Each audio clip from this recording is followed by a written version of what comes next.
Welcome back to the Clydesdale Media Podcast. My name is Scott Schweitzer. I'm your host. I'm the Clydesdale.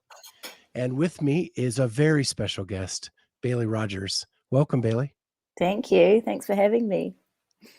Yeah, it's fun because I love doing people from other countries because I get to learn a lot about them because you're not an athlete here in the States. So tell us a little bit about yourself. What did you do growing up athletically that led you to where you are today? Growing up, my sport was actually swimming. I mainly did swimming when I was younger, but I did kind of what every Kiwi kid does when they're going through primary school and high school, was a bit of everything. So I played like netball, basketball, volleyball, a bit of touch rugby, but I'm not very coordinated with ball sports. So I never really pursued that avenue of sports. I did swimming up until I was about 14 or 15. And then at that stage in my life, it kind of took up too much of my time. I wanted to hang out with my friends and all that kind of thing. So I gave up swimming and I started running. I did a lot of running. And then moving into university, I was still running. And then when I was down at university, it's when I found CrossFit. And from there, I've kind of never looked back, really. I dabbled in a bit of, I did Olympic weightlifting and CrossFit at the same time. Yeah.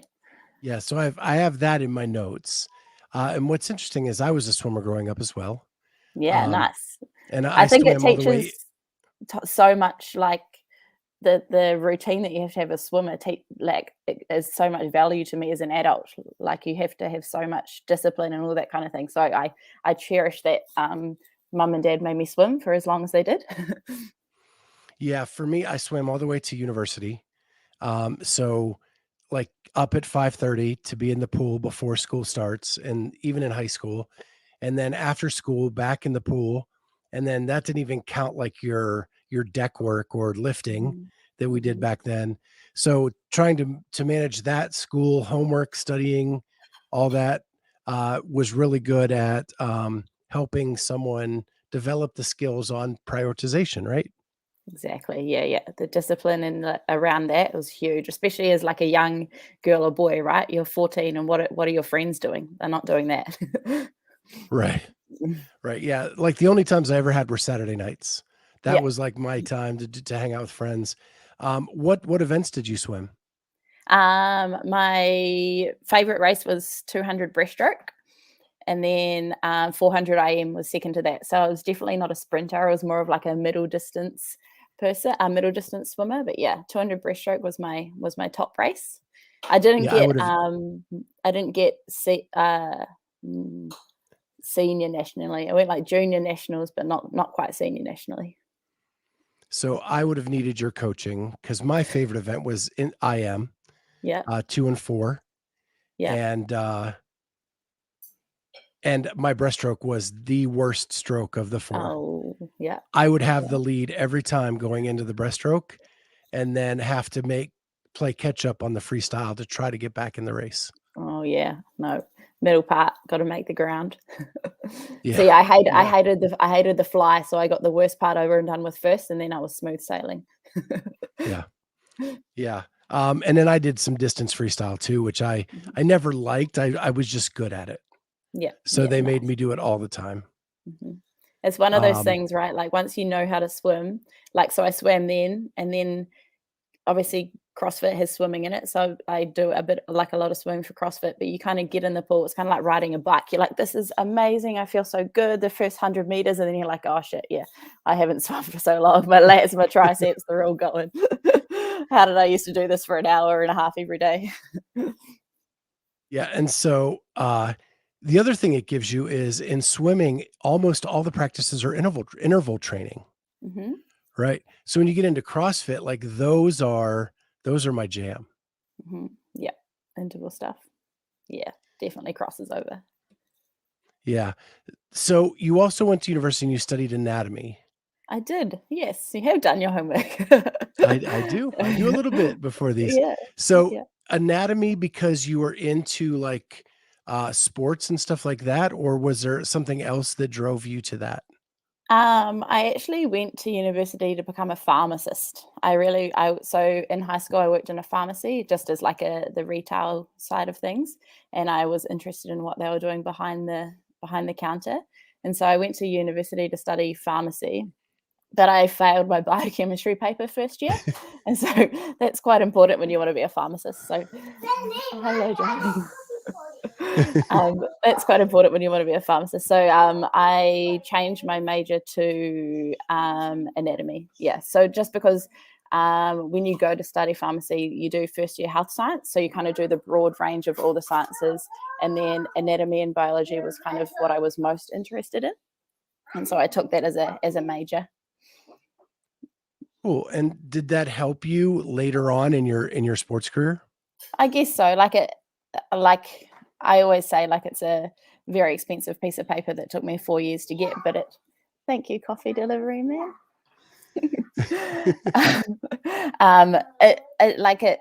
It definitely it definitely crossed over into my knowledge of like how the body works, but I wouldn't say I use that degree. I wouldn't say I remember a lot of that degree. Yeah, I have my master's degree. I don't use really much of my bachelor's or master's degree. I think it's just there for my mom to brag that I went Yeah, that far. yeah, yeah. And other than that, it just sits on the wall. If I could go back to leaving high school, I'd probably take a year off and then decide what to do. I just felt like going to uni was what I was supposed to do, you know. Yeah.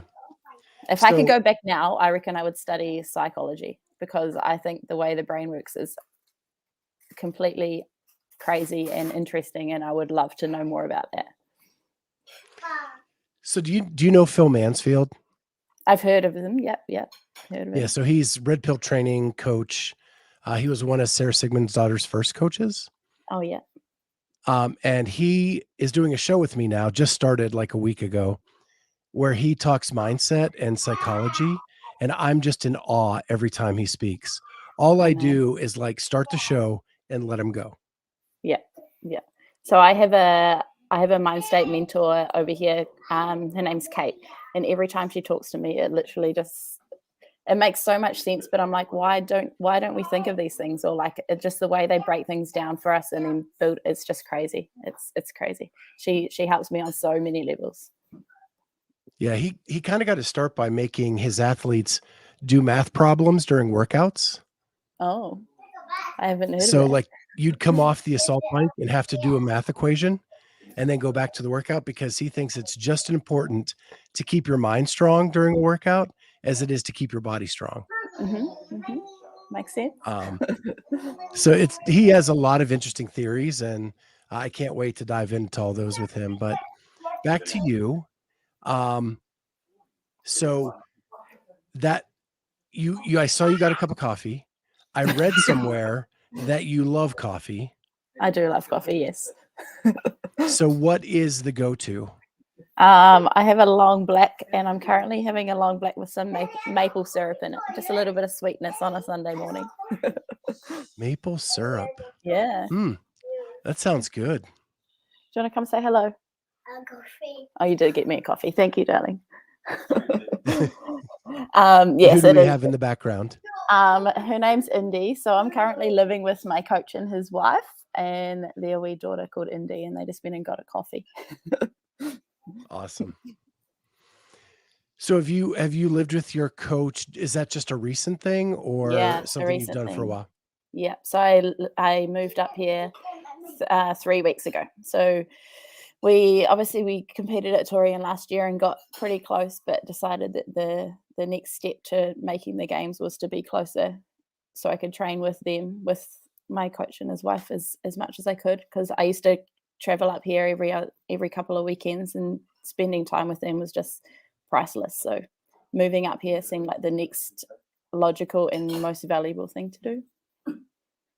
So primarily were you doing things from like a remote coaching aspect? Yeah, yeah. So I lived in a place called Wellington, which is about a 2-hour drive from where I live now.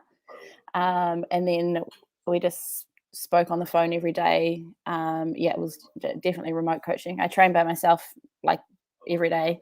So now up here, it's a lot different. I get to do at least one session with my coach every day, which is awesome. And if our listeners haven't figured it out, you are not from the United States. No. The accent kind of gives it away. And you are from New Zealand. I am from New Zealand, yes.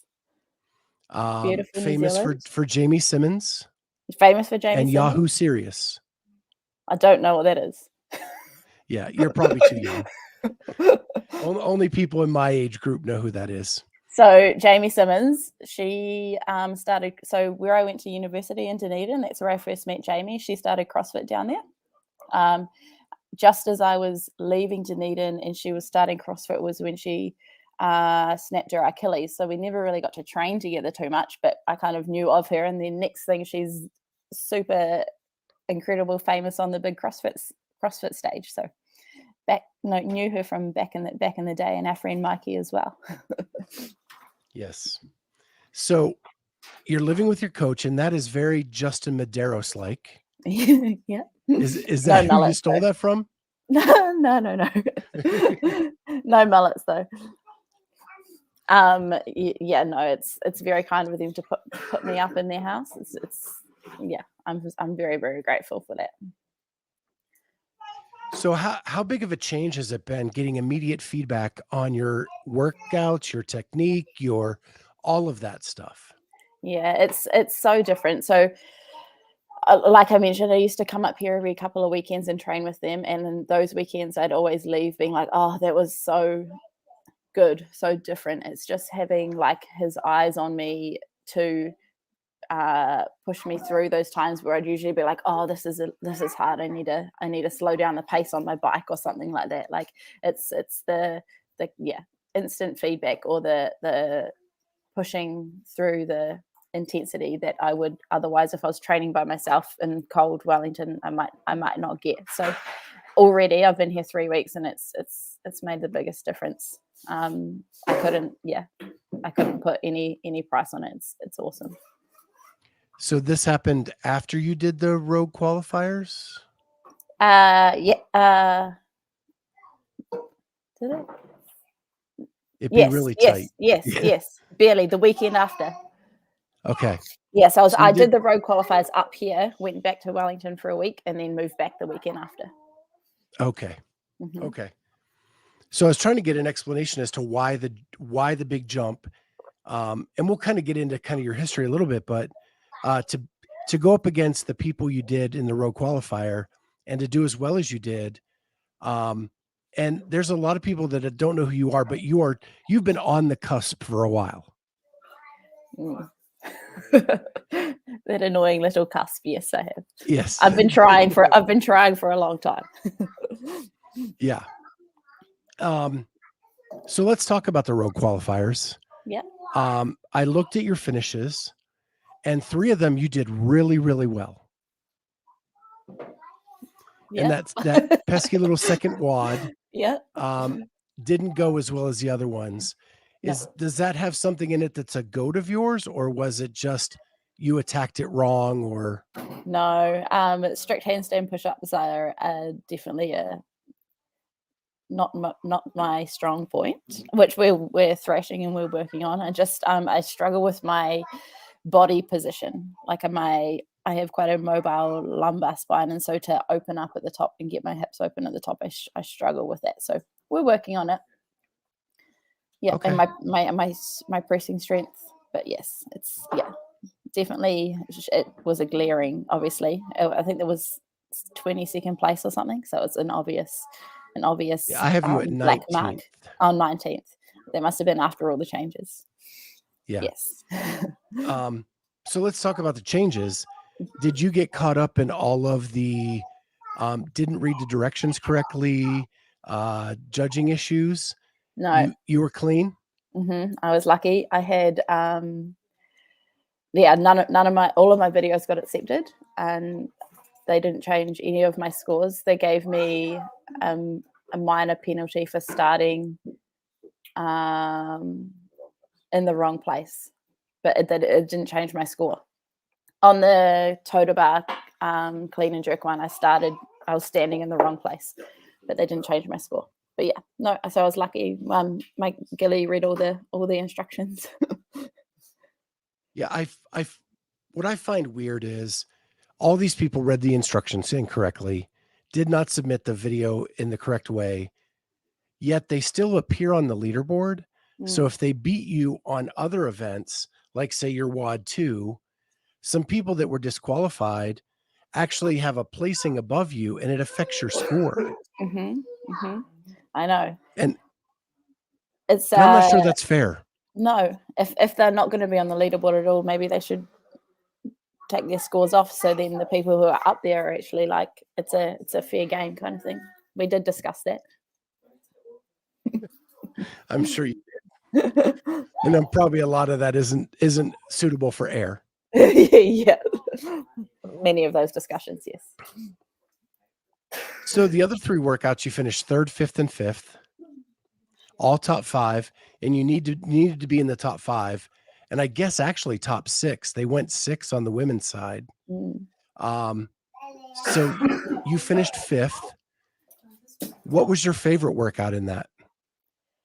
Oh, probably the clean and jerk one, the total bar clean and jerk. I do love a barbell. so it was probably my favorite one I feel like you can always, when it's like those single heavy reps, it's like it's all in your head, right? But I had the I don't know, advantage of Gilly, my coach, counting me down, being like this number of reps. Like he had a plan for the whole workout, so I just felt really in control and like we planned it really well. It was hard, don't get me wrong. It was blimmin' hard, but yes, it was probably my favorite one out of all of them. Yeah, looking at them, that I thought that looked really cool. 1, to do, and 2, I think it would have been fun to watch.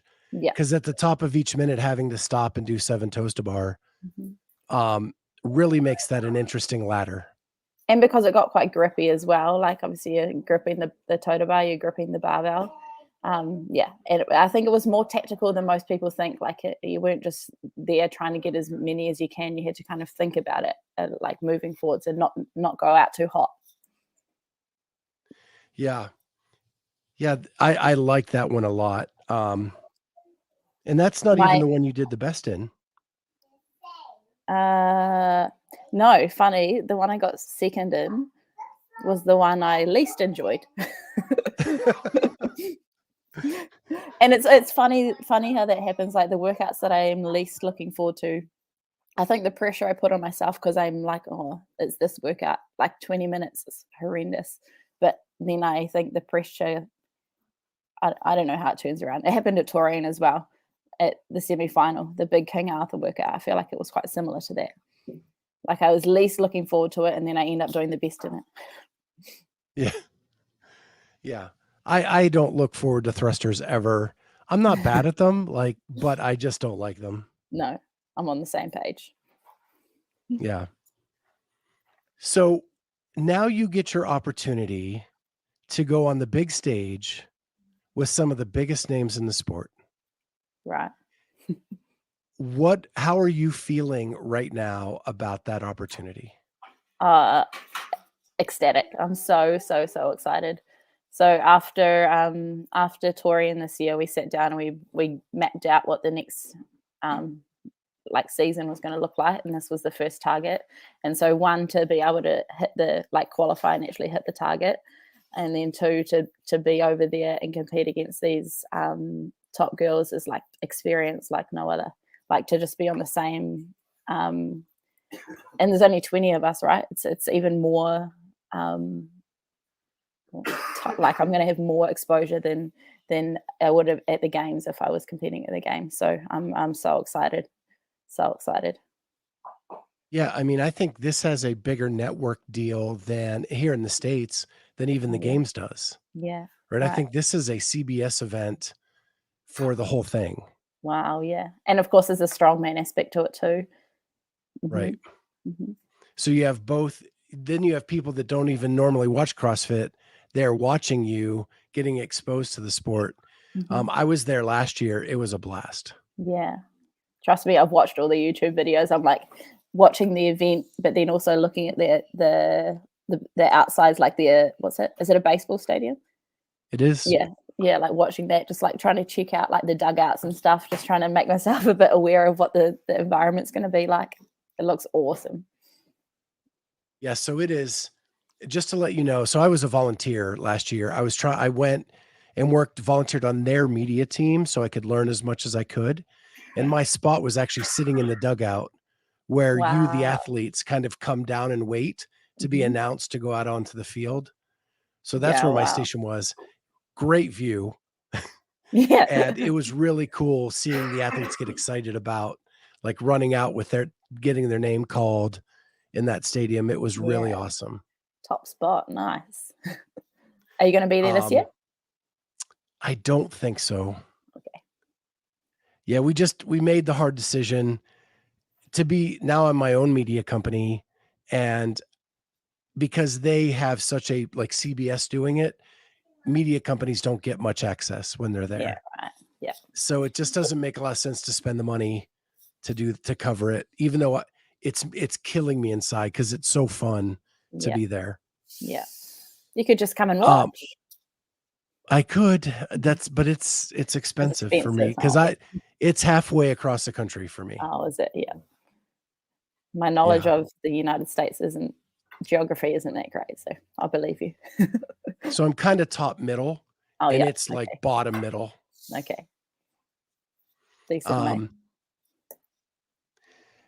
I actually live in the town Rogue's headquarters are, but Oh, yet they nice. do the event all the way in On the Texas. other side of the country. Interesting. Yeah. Um, so did you get to see what the swag is like for people who get to go to Rogue? No, but I really hope that I get a cowboy hat and cowboy boots. So my It's one first of the station most last year exciting things. was to sit in the swag room Yeah, where everybody got fitted for a hat, cowboy boots, the whole belt buckles, everything. yeah. I hope they do that. Rogue does it up big time. Yeah, I'm so excited. The other thing I want to know, this is really the only competition that gives travel stipends to athletes coming in. So how important is that for you coming from New Zealand all the way to the States? Hugely. It means that it basically takes the financial burden out of it, right? Because it costs so much to get over there. And so to um to not have to worry about like paying to get there or the accommodation or anything like that, it's very attractive and very yeah, helpful. It's made a huge difference. Yeah, I am so excited for you because it is definitely a first class event. Hmm. Because last year I did Wadapalooza, I did Rogue. I've been to the games a bunch of times. Rogue does it up for the athletes. Oh, I'm so glad to hear that. I feel so lucky. Yeah, Yeah. it's going to be awesome. Yeah, you're gonna have a good time. So I think I have one more question about that. Um, we got off my notes so much I forgot to even look. Sorry. Um, let's move on. I wanted to talk to you about your Olympic lifting career. Okay. And that is you actually represented New Zealand twice at the Commonwealth Games. Yeah. And for those of us in the States, can you explain what the Commonwealth Games are? Yep. So I guess it's the Commonwealth is obviously the countries under the Queen of England's banner or whatever you call that, and so it's kind of like a different version of the Olympic Games with countries that are in the Commonwealth versus countries that aren't. And so the qualification is similar but different. Obviously, you're up against the Commonwealth countries, not all the countries in the world. Um, and but the sports are the same. It's kind of like the Summer Olympics, I guess. More sports along those lines.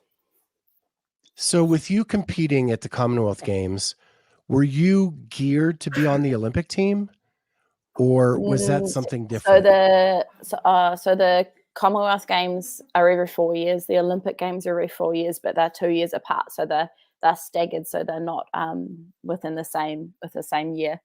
I did. I was. touchy subject. I was trying to, after the 2018 Commonwealth Games in the Gold Coast in Australia, I did decide that I wanted to try for the 2020 Tokyo Olympics.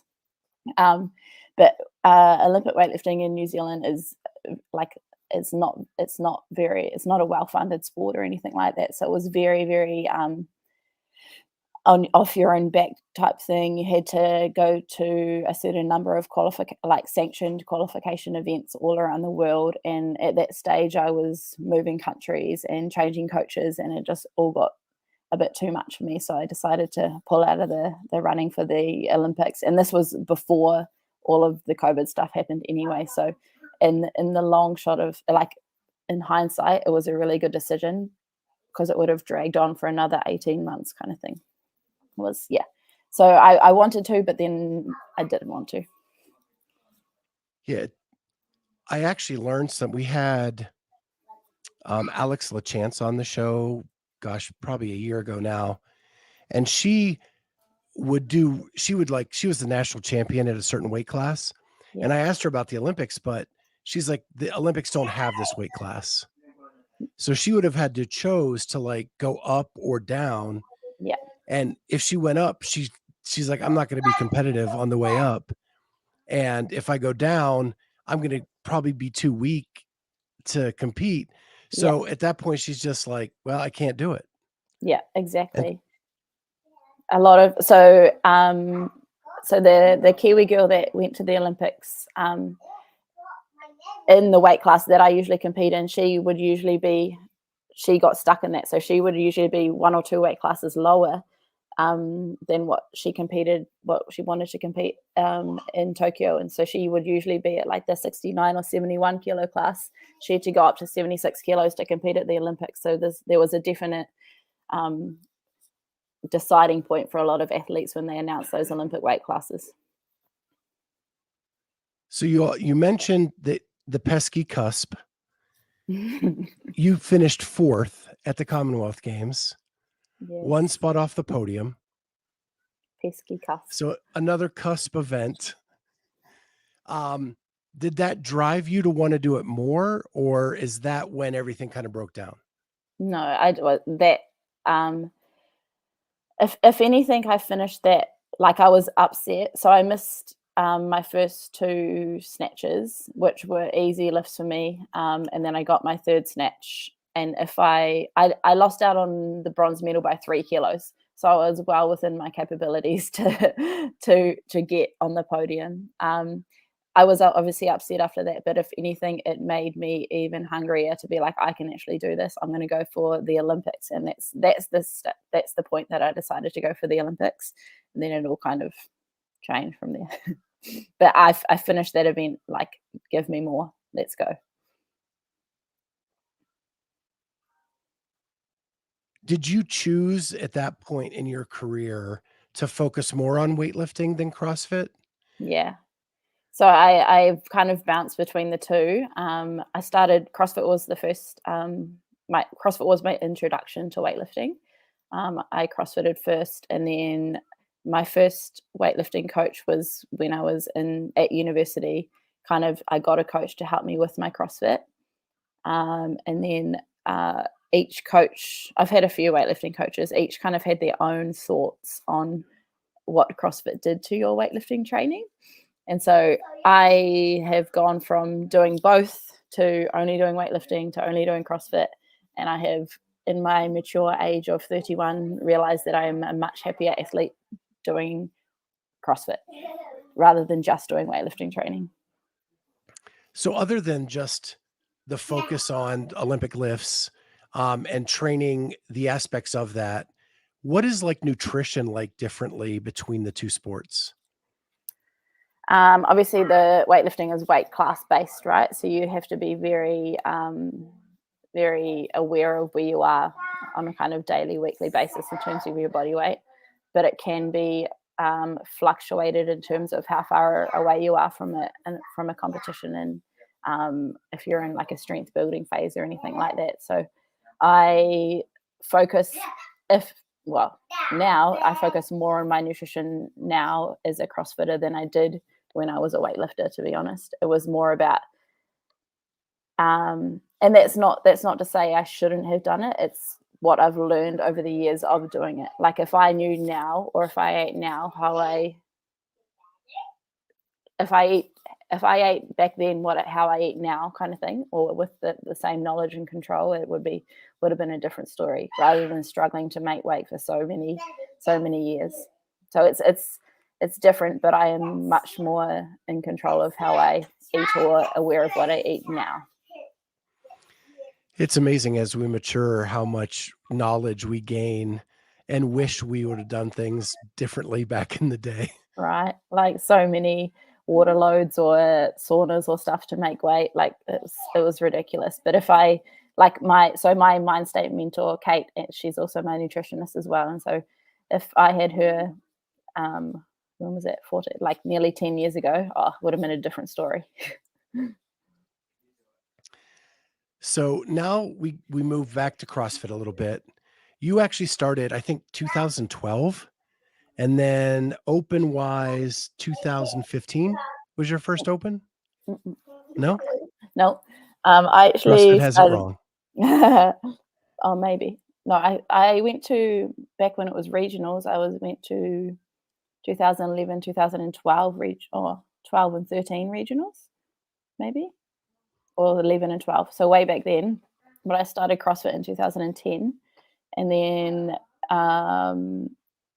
went as back when it was regionals in Wollongong. So 11 and 12, I think it was. Yeah, if you get before 2012, CrossFit doesn't have record of it online. All right. Yeah. So that makes me feel I old. do have you. So you went to regionals in 11 and 12? Yes. 11 and 12, or 12 and 13. 11 and 12, I think. Okay. Yeah. And then what was that experience like compared to what it was when you went back in 2016? The caliber of competition, obviously, it dramatically increases, right? Back then it was kind of, I remember when we had to do it was like a heavy dumbbell workout. I think it was like a 27 kilo dumbbell snatch or something, and all the girls were like, we can't do that, it's so heavy. And now it's like you have to do that on a daily basis, kind of thing. It's just the level of is just keep going like this every single year. Then in 2017 you went on a team. Yes. And that team won the regional. Yes. Meaning you got to go to the CrossFit Games. Yes, we did. So what was that experience like? Oh, so good. So my coach was actually on the team with me. So that's how we have such a good friendship. Yeah. It was awesome. Training together, like as much as we did, I was like, I'm never going individual again. I love this so much. And then I moved out of the city. Amy, one of my best friends, moved to Melbourne, and so it was kind of like, oh, now what do we do now? And then I did weightlifting. Oh, that was the year before Gold Coast Commonwealth Games, and so that was when I was like, oh, I'm just doing weightlifting as well. So it kind of disbanded, but I really, really love the team aspect of training together and pushing hard together and that kind of thing, sharing it. It was awesome.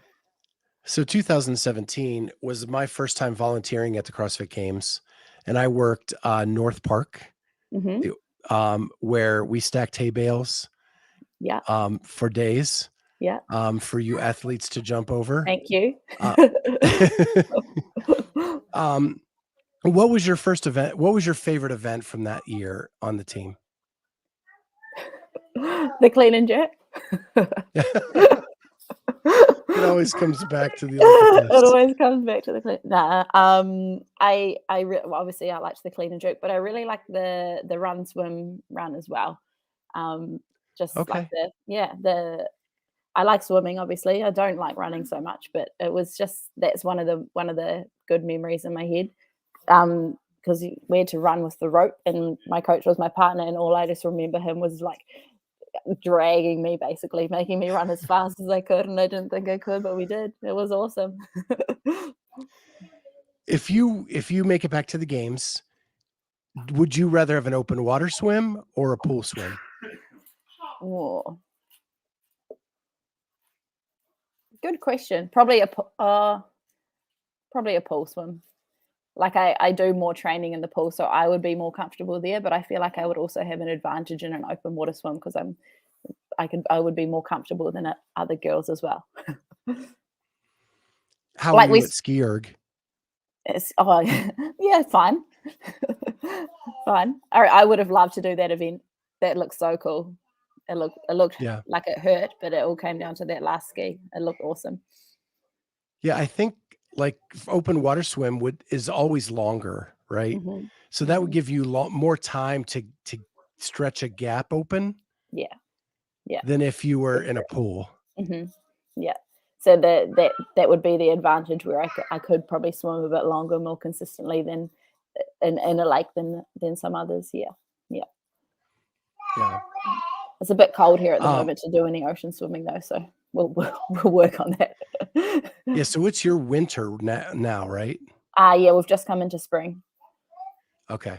Yeah, and Mhm. we're just going into fall, so Yeah, the opposite. makes sense. So how excited are you to get up to Texas where it's usually warm? Now last year it got cold at night, but mainly through the day it was like 85, 90 degrees.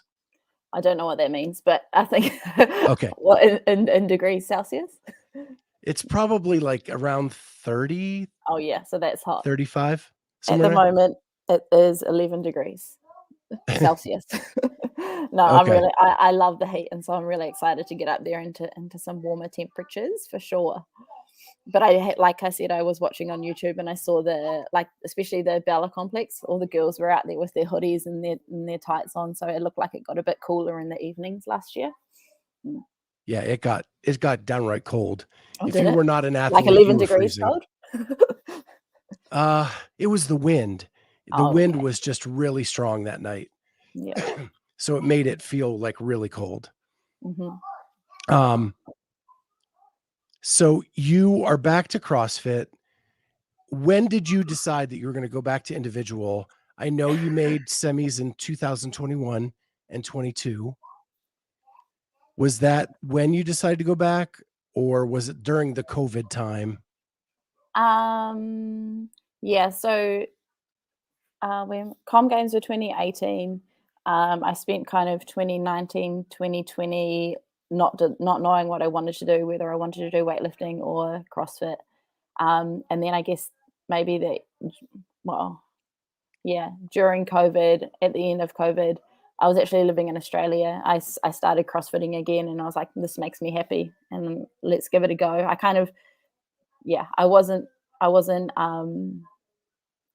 fully in belief that I could get back to semifinals after in 2021, and so that was like I was excited and happy to be there in 2021, and then I got seventh, and I was like, oh, maybe I can still do this, and then that kind of lit the fire, and I was like, yeah, I'll go indie again. So you skipped the whole sanctional Yeah, I era missed of I missed CrossFit, that area. all the opportunities to go make money at Mhm, places and mhm, all of yep, that. And you missed the whole online COVID time. mhm. So you skipped all the weird stuff Yeah, just back and to then jumped normal. back when it was regular again. Mhm, mhm, exactly. Not planned, but that's how it worked.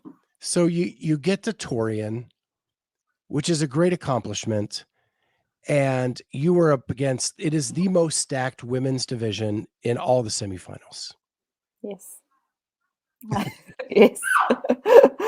Oh, yeah, Um, great athletes did not make it to the games because of the field that was mhm, there. mhm, And everybody who made it deserved to make it. It just mhm. was you guys have that many quality females. Yeah. How discouraging is that you only get 3 spots? I don't think it's not discouraging, it just makes you work it makes you work harder and earn your spot, like, someone has to be the best, and Tia is obviously the greatest of all time, and so she takes one of those spots, so really there's, like, 2 spots available, and so I think it's if you look at it in a discouraging way, which it's very easy to do, it can be scary, or you can look at it in an exciting way and be like, step up to the challenge. So I think I would love more spots, but it's not something. I don't think it's unfair, so to speak. I'll let you take the high road. Thank you. And as a fan, I feel like we get cheated because that region has better athletes than other regions around the world, and we don't get to see them compete against the best. Yeah, that's true. And I think it is a crime that that Oceanic region doesn't get 5 spots. Yeah, I think you're right. We should get 5 spots, considering like what the regions are in the States, how some of them get 5 spots as well. I think it would be fair, but like the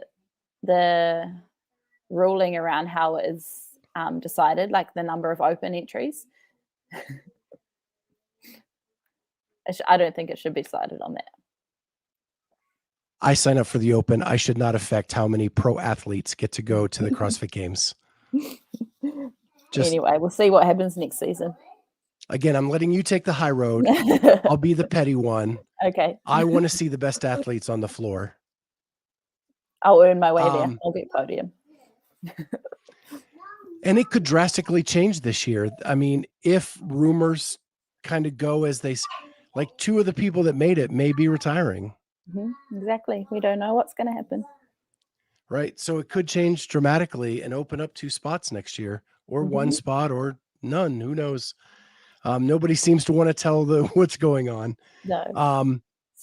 But you did really well at touring. I looked at your numbers, and you had all top 10 finishes. Yeah. That is incredible at the semifinal level. Yeah, I'm really proud of that. So I only started working with my coach at the end of last year, and I feel like I improved drastically as an athlete. And so to work with him for a whole nother season, I know touring next year is going to be even better. And I know that I was the petty one, but what is it like when you look down the floor and you're competing against Cara Saunders and Tia Toomey and these legends of the sport, 2 of the greatest of all time, and you get to go head to head with them? Yeah, it's pretty cool. It's pretty cool. Like, you're standing in the stalls before you run out, and you're literally standing next to the fittest woman in the world, right? It's like, but then you're standing next to her, like Tia, and she's just chatting with you. She's talking about how she needs to go for a wee or something like that. It's like, it's very it's very casual, and so it's intimidating in a sense, but it's also like, oh, these are just normal girls as well, you know. So and then I feel like I was talking to my friend Gemma about this. Like, she's like, Rogue, like those top athletes. I'm like, yeah, but we've competed against Tia and Cara and all that before. It's like, why would it feel any different? You know, it's just because we see all these amazing American girls on YouTube, but they're probably going to be the same. They're still going to say hi and smile and make jokes and nervous chit chat. Yeah.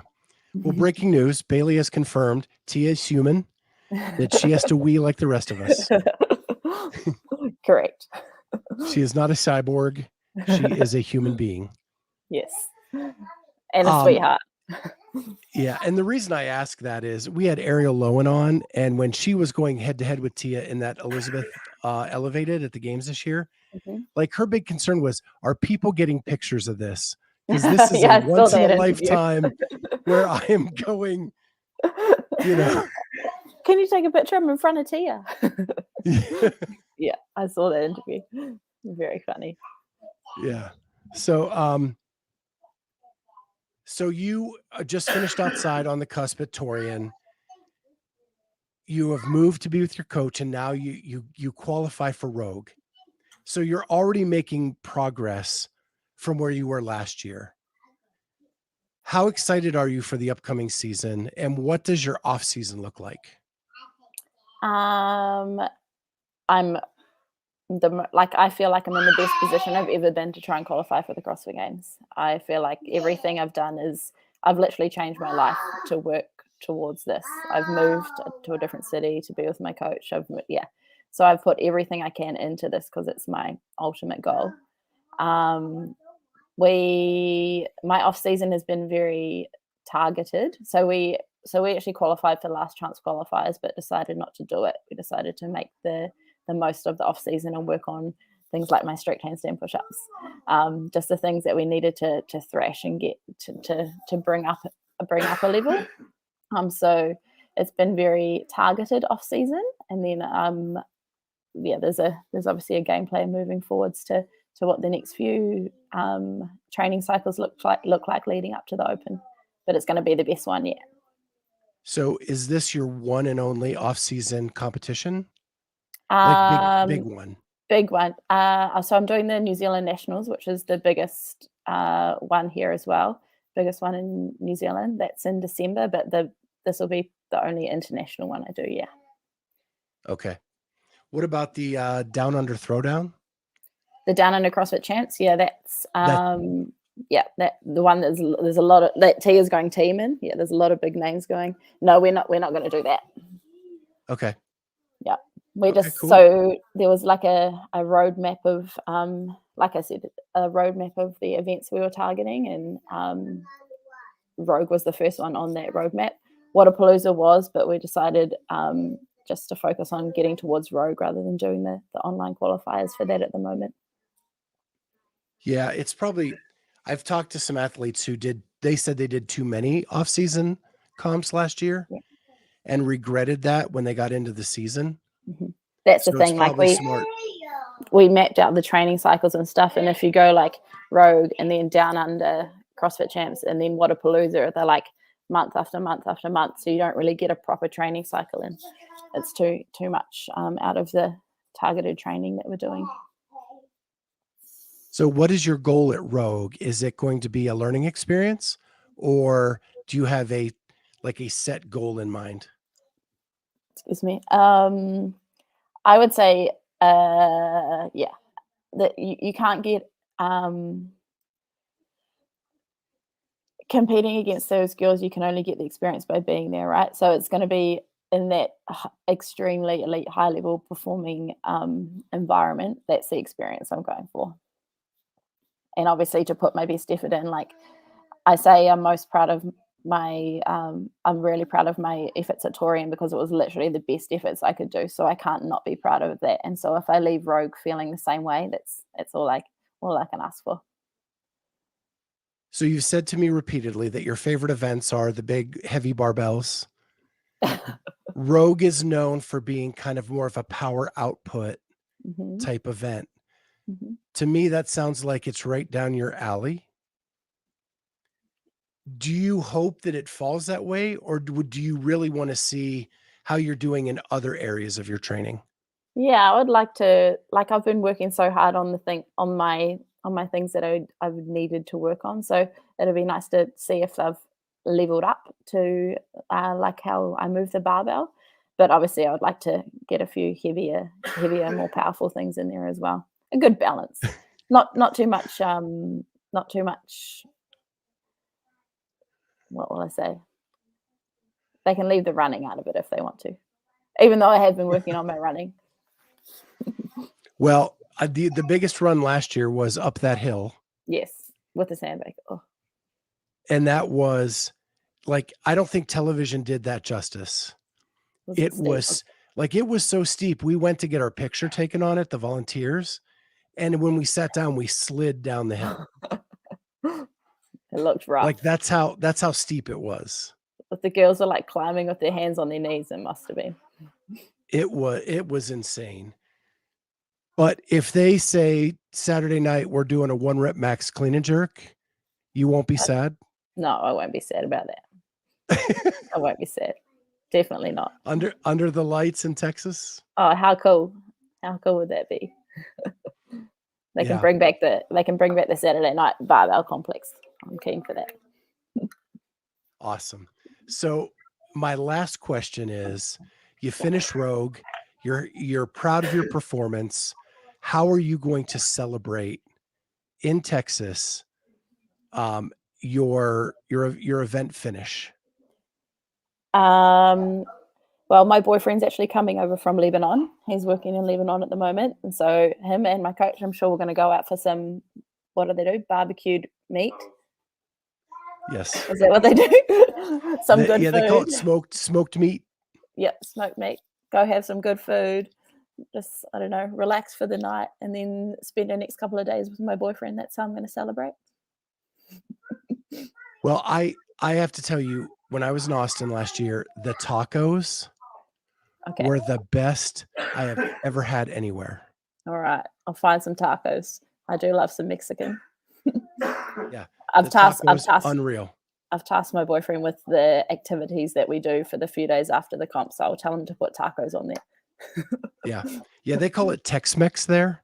Okay. Because they don't want to give it all to Mexico. They want it, Texas wants to have a piece of it. Oh, I've never thought about that before. No. I'll tell them to put some Mexican on. Yeah, definitely. Got to do that. And then Franklin barbecue is like the top in the country. Okay, I'll write that down. Yeah. If anybody knows food, it's me. Okay. Well, Bailey, this has been a blast. So much fun getting to know you. I'm so glad you jumped on with us, and good luck at Rogue, and hopefully we'll catch up after that. Thank you so much. It's been a pleasure. Yeah. And I think you're going to kill it. I think you're going to surprise yourself with a finish. I hope so. Thank you. All right. Bye. Bye.